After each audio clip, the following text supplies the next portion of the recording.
नमस्कार, आप देख रहे हैं चर्चा में। आपके साथ मैं हूं दीप्ति शाही सिंह। वाराणसी में आज से काशी तमिल संगमम की शुरुआत हो गई है। बस कुछ ही देर में इसका जो शुभारंभ है वो किया जाएगा। यूपी के मुख्यमंत्री सीएम योगी आदित्यनाथ वहां पर मौजूद होंगे, केंद्रीय मंत्री धर्मेंद्र प्रधान भी मौजूद होंगे। बस कुछ ही देर में जो शुभारंभ है, कहा जा सकता है ऑफिशियल तरीके से इसकी शुरुआत हो जाएगी, लेकिन आज से इसका आगाज हो गया है। इस दौरान दोनों प्राचीन शहर के ज्ञान, परंपराओं, संस्कृतियों को जोड़ने का जो प्रयास है वो रहेगा। ये चौथा साल है जब वाराणसी में, काशी में ये सांस्कृतिक आयोजन हो रहा है। इस बार की थीम है तमिल करकालम, मतलब आओ तमिल सीखें, तमिल करकलाम, जिसमें तमिल भाषा सीखने और भाषा की एकता को संगमम के केंद्र में रखा गया है। इस दौरान दोनों शहरों की प्राचीन विरासत और संस्कृति को साझा करने और समझने का भी जो मौका है वो मिलेगा, इसका प्रयास किया जाएगा। और आपको बता दें कि इस बार जो समापन समारोह है वो रामेश्वरम में होगा। तो कुल मिलाकर काशी तमिल संगमम 4.0 का आगाज हो गया है। कुछ ऐसी बातें जो इस बार के इस संस्करण को बेहद खास बनाती हैं, उनका भी जिक्र करेंगे। बस कुछ ही देर में इसकी जो शुरुआत है वो कर दी जाएगी।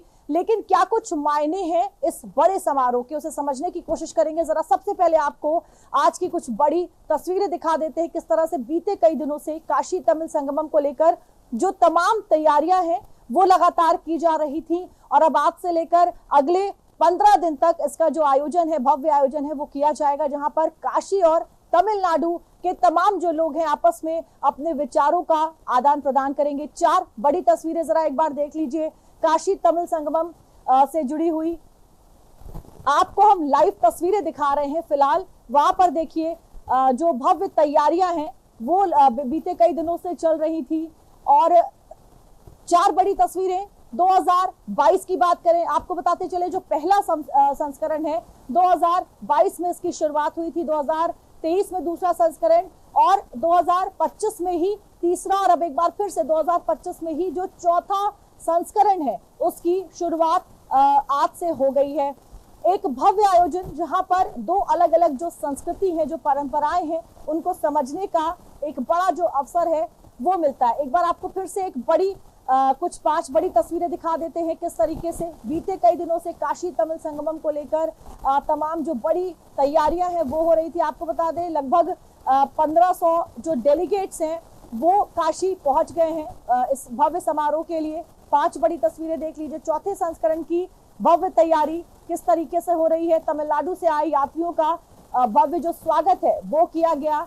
छात्रों का बनारस में स्वागत करते हुए ढोल नगाड़े के साथ तमाम जो छात्र पहुंचे हैं बनारस काशी में, उनका स्वागत होते हुए। और प्रथम समूह का काशी विश्वनाथ में दर्शन। आपको बताते चले कि वाराणसी आने वाले लोग, काशी आने वाले लोग बाबा विश्वनाथ का दर्शन करने भी जाते हैं। और जाहिर तौर पर अगर दूसरे प्रदेश से लोग आ रहे हैं तो काशी विश्वनाथ का दर्शन किए बिना जो ये यात्रा है वो शायद पूरी नहीं मानी जाती। और 80 घाट पर जो रंगोलियां हैं वो बनाई जा रही है, भव्य जो तैयारी है वो की जा रही है। और अगले 15 दिनों तक ये जो समागम है 2 अलग अलग संस्कृतियों का वो देखने को मिलेगा। 4.0 की शुरुआत किस तरीके से, देखिए जो तमाम लोग हैं वहां पर पहुंचे हुए हैं काशी और तमिलनाडु के जो लोग हैं। काशी तमिल संगमम को लेकर प्रधानमंत्री नरेंद्र मोदी ने, आपको बताते चले, इस बार मन की बात कार्यक्रम में भी इसका जिक्र किया था। ज्यादा से ज्यादा लोगों से आने की अपील भी की थी। जाहिर तौर पर 2 बड़े जो राज्य हैं, 2 बड़ी जो संस्कृति है उसका मिलन, जाहिर तौर पर तमाम ऐसी चीजें सीखने का एक बड़ा अवसर। प्रधानमंत्री नरेंद्र मोदी ने क्या कुछ कहा था मन की बात में, एक बार आपको भी सुनवा देते हैं।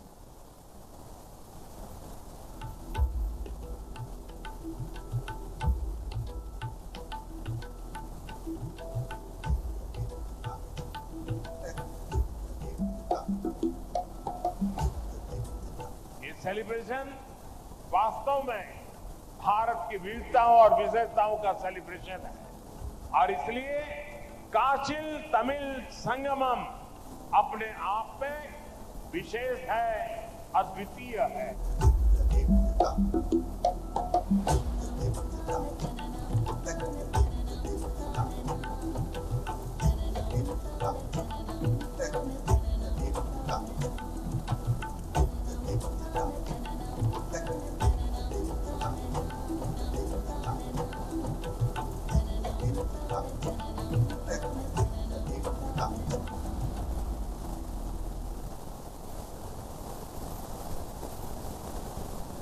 जरा एक बार आपको फिर सुनवा देते हैं कि मन की बात कार्यक्रम में प्रधानमंत्री नरेंद्र मोदी ने जो काशी तमिल संगमम की शुरुआत हो रही है उसको लेकर क्या कुछ बोला था, ज्यादा से ज्यादा लोगों के आने की अपील की थी। एक बार आपको सुनवा देते हैं।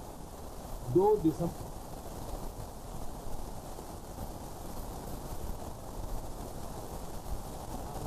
काशी तमिल संगमम की 2 दिसंबर से काशी के नमो घाट पर चौथा काशी तमिल संगमम शुरू हो रहा है। इस बार के काशी तमिल संगमम की थीम बहुत ही रोचक है। लर्न तमिल, तमिल कर कलम। काशी तमिल संगमम उन सभी लोगों के लिए एक महत्वपूर्ण मंच बन गया है जिन्हें तमिल भाषा से लगाव है।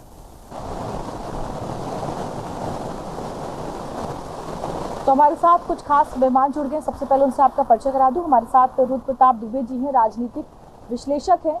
समझने की कोशिश करेंगे क्या कुछ जो मायने हैं इस बड़े समारोह के। रुद्र प्रताप जी, बहुत बहुत स्वागत है आपका चर्चा में। रुद्र जी, कैसे देखते हैं, चौथा संस्करण है ये, काशी और तमिल की एक ऐतिहासिक धरोहर भी रही है, एक जुड़ाव भी रहा है। तमाम चीजों को देखते हुए इस भव्य आयोजन को कैसे देखते हैं जी?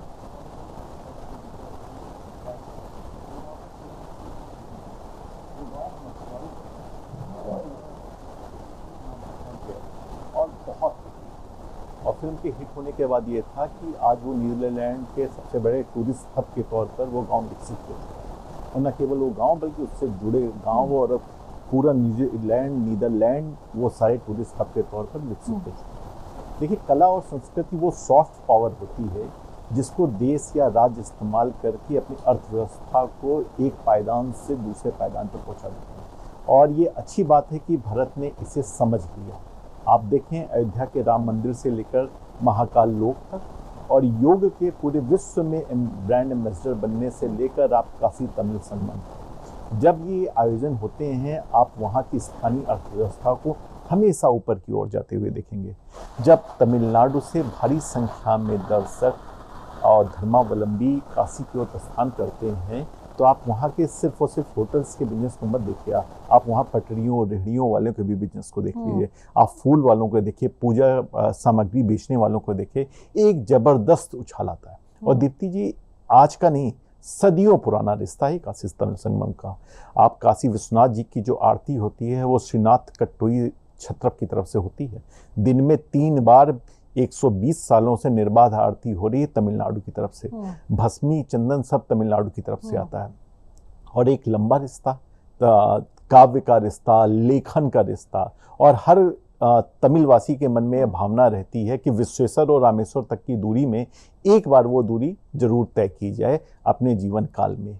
एक लंबा इतिहास है।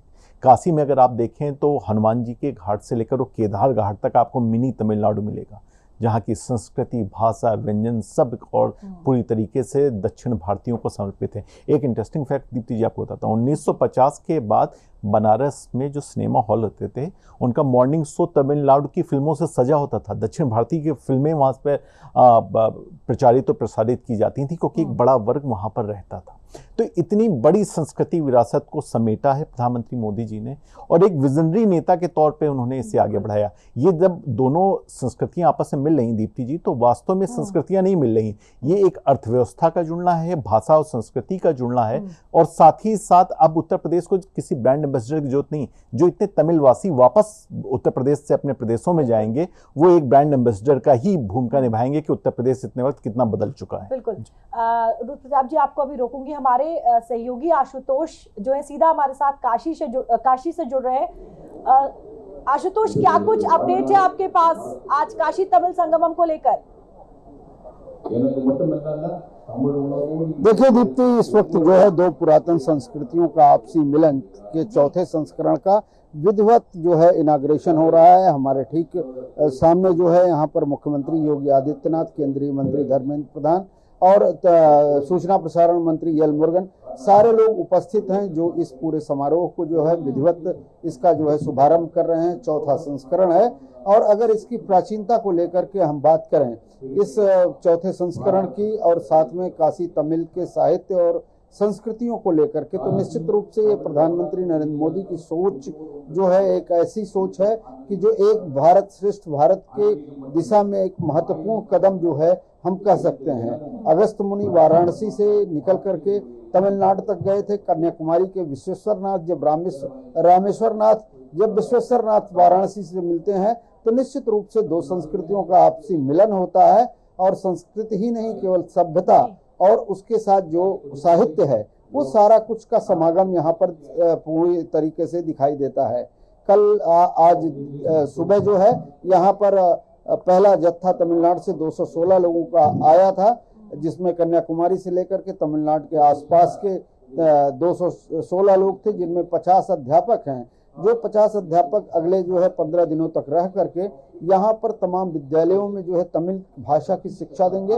जो तो भाषाई विसंगति है उसको दूर करने का प्रयास करेंगे। कारण साफ है कि अगर सनातन धर्म में देखा जाए तो कन्याकुमारी उन धार्मिक यात्राओं में एक महत्वपूर्ण पड़ाव है, जहाँ की यहाँ के तमाम सारे धार्मिक लोग जाना चाहते हैं, और अगर भाषाई प्रतिबद्धताएं ना हो तो वो सुगमता जो है निश्चित रूप से बनेगी।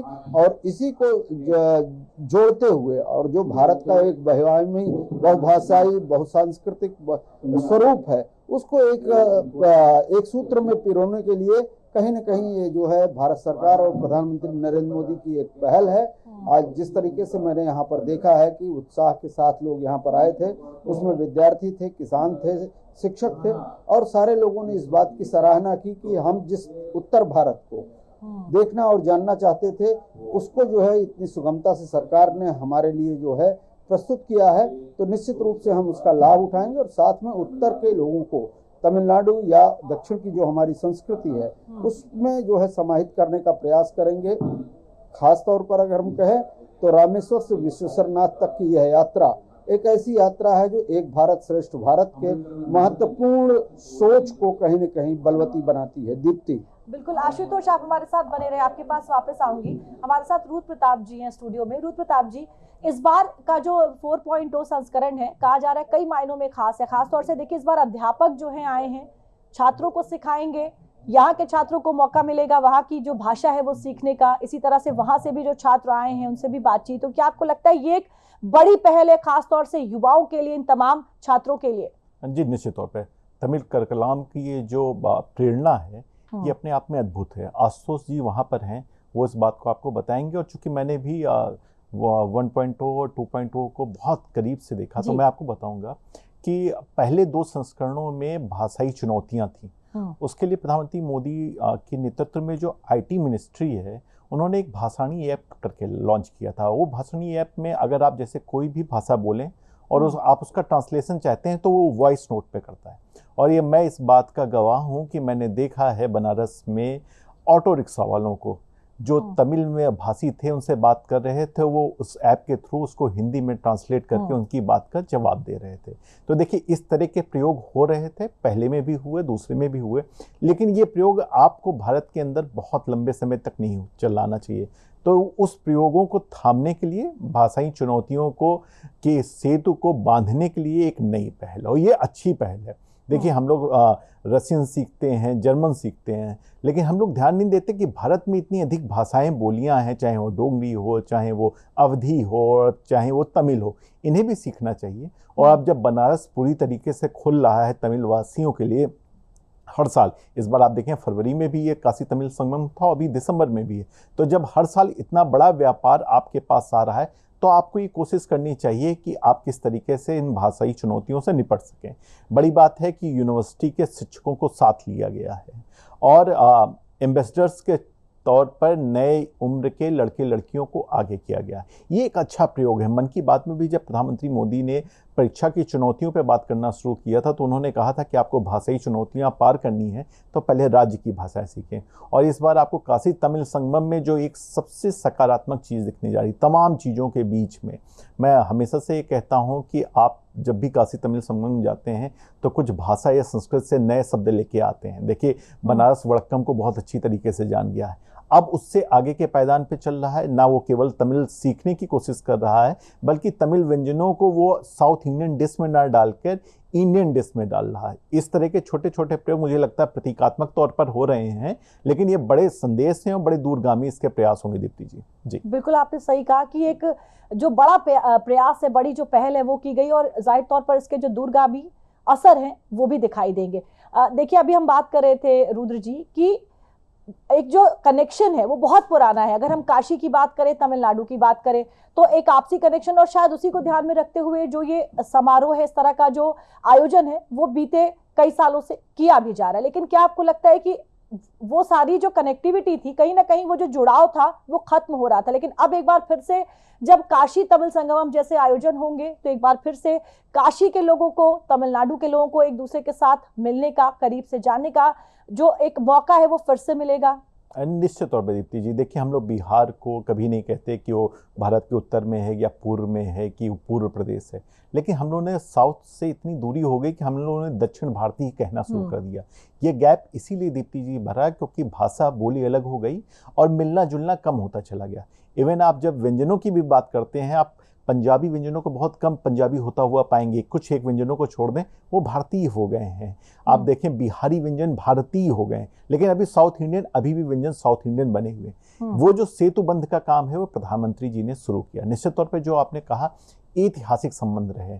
दक्षिण भारतीय राजाओं के मन में हमेशा ये भावना प्रबल रही कि जीवन काल में एक बार विश्वेश्वर नाथ जी के दर्शन करने हैं। और कार्तिक मास में दक्षिण भारतीयों की एक परंपरा है दीप्ति जी कि कार्तिक मास में वो शिव मंदिर में दिए जलाते हैं। और क्या ही खूबसूरत समय उनको दिया है प्रधानमंत्री मोदी जी ने कि अब वो जो शिव मंदिर में दिए जलाते हैं वो काशी विश्वनाथ मंदिर में आके जला सकते हैं। आप ये देखें कि धार्मिक भावना दक्षिण भारतीय लोगों की ज़्यादा अधिक बलवती होती है और वो उसे करने में ज़्यादा गर्व की अनुभूति भी करते हैं।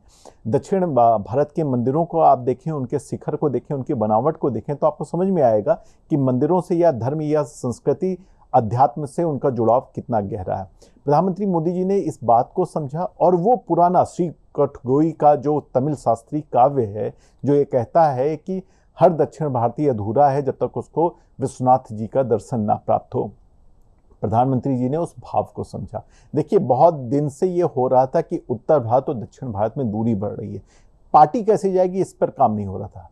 और आप देखें कि पिछले 3 सालों में 21, 22, 23 में जिस खूबसूरती से उसे पाटा गया है, और मैं फिर से कह रहा हूं, जो भाषाई चुनौतियों के बावजूद और खास के काशी और बनारस ने जिस तरीके से खुले हाथों से स्वागत किया दीप्ति जी, वो अभूतपूर्व है। आप उनकी भाषा भी नहीं समझ रहे हैं, हिंदी के वगैरह। आपने बनारस में बहुत से अंग्रेज टूरिस्ट को देखा था, क्योंकि बनारस की एक पौराणिक मान्यता है। और अभी तो आपने देखा होगा कि साउथ इंडिया ने फिल्में भी बनारस पे बनानी शुरू कर दी है। महेश बाबू की एक बड़ी फिल्म आ रही है वाराणसी नाम से, जिसका ट्रेलर भी लॉन्च हुआ है। तो ये आपको सारी कड़ी अगर आप जोड़ेंगे तो आप समझ में आएगा, जैसा कि आशुतोष जी ने कहा, एक भारत श्रेष्ठ भारत।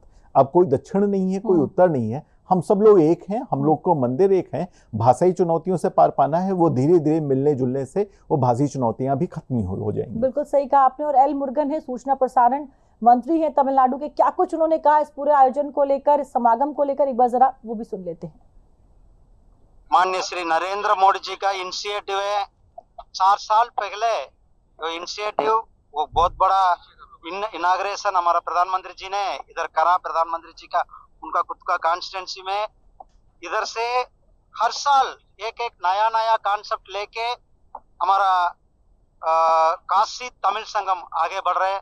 इस साल एक नया चीज है, तमिल करकलाम, हम तमिल सीखेंगे। इसी में वो बनारस का तमिल स्टूडेंट है, उधर से टीचर तमिलनाडु से कराइए, इधर आसपास स्कूल का जाके तमिल सीखेंगे। अच्छा, इधर से स्टूडेंट्स तमिलनाडु आ रहे हैं, उधर तमिलनाडु में सेंट्रल यूनिवर्सिटी से एक बैच 10 बैच है, 10 बैच जा रहे हैं, उधर उनका तमिल सीखेंगे। ये बहुत बड़ा कल्चरल एक्सचेंज, एक भारत श्रेष्ठ भारत लेके हमारा प्रधानमंत्री जी ने, हमारा मुख्यमंत्री जी ने एक बहुत बड़ा कार्यक्रम, ये काशी तमिल संघ, काशी तमिल संघ, काशी एंड रामेश्वरम एक बहुत बड़ा होली प्लेसेस है, जो बहुत बड़ा दोनों को बहुत लिंकेज है, वो पुराना से 1000 साल के पहले से ये वो इसका बंद कंटिन्यू करने के लिए ये बंद स्ट्रांग करने के लिए ये काशी तमिल संगम हर साल हो रहे। तो केंद्रीय राज्य मंत्री एल मुरुगन को आप सुन रहे थे, सूचना और प्रसारण के मंत्री हैं, बता रहे थे किस तरह से एक जो बड़ा अवसर है दोनों संस्कृतियों को समझने का, साझा करने का, वो एक बार फिर से सामने आया है। और जाहिर तौर पर अगले 15 दिनों तक ये कोशिश रहेगी, ये प्रयास रहेगा कि आपस की जो सांस्कृतिक धरोहर है उसे आपस में समझा जाए और उसको लेकर जो साझा प्रयास है वो किया जाए। आपको हम लगातार वहां से जो तमाम तस्वीरें हैं वो भी दिखाते चल रहे हैं, किस तरह से आधिकारिक तौर पर इसकी आज शुरुआत हो गई है। काशी तमिल संगमम 4.0 की हम जब बात करते हैं, यूपी के जो सीएम है योगी आदित्यनाथ वो वहां पर मौजूद है, केंद्रीय मंत्री धर्मेंद्र प्रधान भी वहां पर मौजूद हैं। आज के दिन को ध्यान में रखते हुए तमाम जो सांस्कृतिक आयोजन है वो भी वहां पर किए जा रहे हैं, सजाया गया है, संवारा गया है काशी को एक बार फिर से, और एक भव्य जो आयोजन है वो किया जा रहा है। और उसके साथ ही आज इस आयोजन का, इस समारोह का, संगमम का जो आगाज है वो भी हो गया है। रुद्र प्रताप जी, जब देखिए हम आर्थिक तौर पर बात करते हैं, जिस तरीके से काशी तमिल संगमम का आयोजन हो रहा है, तमाम ऐसे आयोजन हम देखते हैं, क्या कहीं ना कहीं इस तरह के जो आयोजन है वो रोजगार, निवेश और तमाम ऐसी चीजों को लेकर काम भी करते हैं जो देश को, प्रदेश को आर्थिक तौर पर भी एक मजबूती दे रहा है? निश्चित तौर पर मैंने आपसे बताया कला और संस्कृति अब सॉफ्ट पावर बन चुकी है। सॉफ्ट पावर मतलब आपका इकोसिस्टम अब उस पर निर्भर रहना शुरू हो चुका है और ये टूरिस्ट हब बनने की बड़ी कोशिशें हैं। जैसे मैंने आपको गुरुद्वारा को उदाहरण दिया, जब आप अपने मंदिरों को खोल देते हैं, जब आप अपने धार्मिक स्थलों को आध्यात्मिक गतिविधियों के लिए खोल देते हैं तो एक नए तरीके की अर्थव्यवस्था जन्म लेती है। और ये हमने होते हुए देखा है अयोध्या के राम मंदिर के अगल बगल, ये हमने देखा है उज्जैन में महाकाल लोक के अगल बगल, ये हम इतने वक्त देख रहे हैं विंध्याचल में जो कॉरिडोर बन रहा है उसके अगल बगल। योग को जब से आपने विश्व में ब्रांड एम्बेसडर के तौर पर आगे बढ़ाया, भारतीय ब्रांड एम्बेसडर के तौर पर योग आगे बढ़ा, तो योग से जुड़ी गतिविधियों को और अध्यात्म को लेकर जितने टूरिस्ट भारत में आने शुरू हुए, शायद वो पहले कभी नहीं हुआ। अप्रवासी भारतीयों के मन में जो भारत की छवि है वो योग अध्यात्म से ही जुड़ी हुई है। तो काशी तमिल संगमम, दीप्ति जी, केवल तमिलनाडु या दक्षिण भारत का नहीं है, ये तमिल वासियों के मन का है। वो चाहे वो न्यू जर्सी अमेरिका में रह रहे हों या साउथ कोरिया में रह रहे हों या बांग्लादेश में रह रहे हों, उन सबके मन की भावना है कि अगर काशी तमिल संगमम हो रहा है तो ये सबसे सही समय है भारत लौटने का और भारत में जाके इस तरह की गतिविधियों को देखने का। तो ये एक गतिविधि से नहीं जुड़ी होती है, ये रिक्शा से लेकर ऑटो के रिक्शा में आए हुए अर्थव्यवस्था के बूम से लेकर जुड़ी होती है, ये चाय बनाने वाली रेहड़ी से लेकर फूल का कारोबार करने वाली किसी महिला से जुड़ी होती है, ये छोटे लॉज से लेकर बड़े होटल तक चलाने वाले लोगों के, और ये सिर्फ बनारस नहीं, उसके अगल बगल की जिलों की अर्थव्यवस्था को भी बढ़ाने का काम करती है। जब एक टूरिस्ट आता है दीप्ति जी, तो अपने साथ ऐसी तमाम चीजें लेकर आता है जिसको वो छोड़ के जाता है, जिसमें वो मेमोरीज हैं, जिसमें वो कहानियां हैं जो उसको मिले, जिसमें उसका सत्कार है, जिसमें उसकी भावना है, वो जब लेकर जाता है अपने साथ कैरी करके तो साथ के लोगों को देता है और एक चैन बनती है। उसी चैन से ही भारतीय मजबूत हो रहा है। जब तक आप अपने नायकों को जानेंगे नहीं, जब तक अपने आप आध्यात्मिक विरासतों को नहीं जानेंगे, तब तक आप देश से प्यार नहीं कर पाएंगे। एक भारत श्रेष्ठ भारत की जो परिकल्पना दो चीजों पर आधारित की गई थी, एक स्वतंत्रता संग्राम के जितने भी अनसंग हीरो हैं उनकी कहानियों को जाने तो आप स्वतंत्रता आंदोलन को समझ पाएंगे। दूसरी बात, आपने आध्यात्मिक शिखरों को, अपने धर्म की भावना को जानना शुरू कीजिए और आप देख रहे होंगे केदारनाथ से लेकर विश्वेश्वरनाथ तक और रामेश्वरम से लेकर महाकाल लोक तक भारत अब एक भारत श्रेष्ठ भारत के तौर पर संगठित होता जा रहा है। बिल्कुल। रुद्र प्रताप जी, बहुत बहुत धन्यवाद हमारे साथ जुड़ने के लिए और तमाम जानकारी के लिए। तो आज से काशी तमिल संगमम 4.0 की शुरुआत हो गई है। अगले 15 दिन तक काशी और तमिलनाडु की तमाम जो सांस्कृतिक धरोहर है आपस में एक दूसरे से साझा की जाएगी। इस बार कई ऐसी चीजें हैं जो खास तौर पर इस बार से शुरू की गई हैं। तमाम जो अध्यापक है वहां से आए हुए हैं और इस बार की थीम भी आओ तमिल सीखें रखी गई है, जिसके तहत तमिल भाषा के बारे में जो जानकारी है, जो समझ है, वो आपस में साझा की जाएगी। तो काशी तमिल संगमम का आगाज हो गया है। अगले 15 दिनों तक तमाम ऐसी चीजों से लोग रूबरू होंगे, शायद कहीं ना कहीं जिन चीजों को जानने की और समझने की जरूरत थी। चर्चा में मेरे साथ फिलहाल के लिए इतना ही। मुझे दीजिए इजाजत। नमस्कार।